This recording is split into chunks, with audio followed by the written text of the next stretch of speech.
Hi, friends. Welcome back to Extraordinary Connections. My name is Dillon Burns. I'm the pastor at Manchester United Methodist Church. Glad to be with you today for another of our daily devotionals. And today, I'd like to talk about fear. Fear is a challenging thing and certainly something our world seems to be filled with more often than not, and more recently in particular than a lot of times that we have experienced. I've been doing a Bible study with some folks in my church over some of the Psalms. One of the things that we've come across a couple of times is a phrase in the Psalms, the fear of God. And so we've had some good conversation about fear that is healthy, fear that is a type of reverence, of respect, fear that helps us. But this isn't the only type of fear that there is. There's also a difficult, shadowy side that is frequent to fear. There's a poem that I was introduced to a number of years ago that I think captures this incredibly well, that I'd like to share with you. It's by Nikki Giovanni, and it's called Allowables. It goes like this. I killed a spider, not a murderous brown recluse, nor even a black widow, and if the truth were told, this was only a small, sort of papery spider, who should have run when I picked up the book. But she didn't, and she scared me, and I smashed her. I don't think I'm allowed to kill something because I am frightened. I think this is an incredible poem, and particularly in the way it ends. I don't think I'm allowed to kill something because I am frightened. And of course, we know we're not supposed to kill things. And yet she changes it just a bit by saying, because I am frightened, which is funny considering how frequently we in fact allow that justification. It's okay to kill something if it frightens you. Is it okay?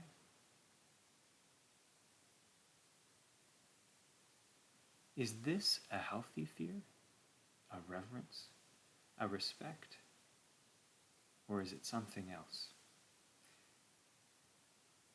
There's a scripture, the Gospel of Matthew, chapter 10. This is verses 34 through 39. Jesus is speaking, and he says, "Don't think that I've come to bring peace to the earth.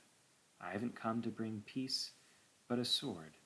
I've come to turn a man against his father, a daughter against her mother, and a daughter-in-law against her mother-in-law. People's enemies are members of their own households." That's the first part. This strikes me every time I remember that it's in the Bible. Jesus should be a peacemaker, it seems. He is, in fact, the Prince of Peace. But I wonder if the peace he's talking about here that he did not come to bring is related to the fear that allows us to kill things because we're frightened. The fear of anything that pushes us outside of our comfort zone. The fear that keeps us from allowing the justice of the world to thrive, from allowing life to coexist in the way that God created it. Jesus continues speaking and says, "Those who love father or mother more than me aren't worthy of me. Those who love son or daughter more than me aren't worthy of me. Those who don't pick up their crosses and follow me aren't worthy of me. Those who find their lives will lose them, and those who lose their lives because of me will find them." There is something sneaky and dangerous about fear, that it tells us we're okay if we respond out of fear in order to protect our lives, in order to protect our families. Jesus says that those who find their lives will lose them.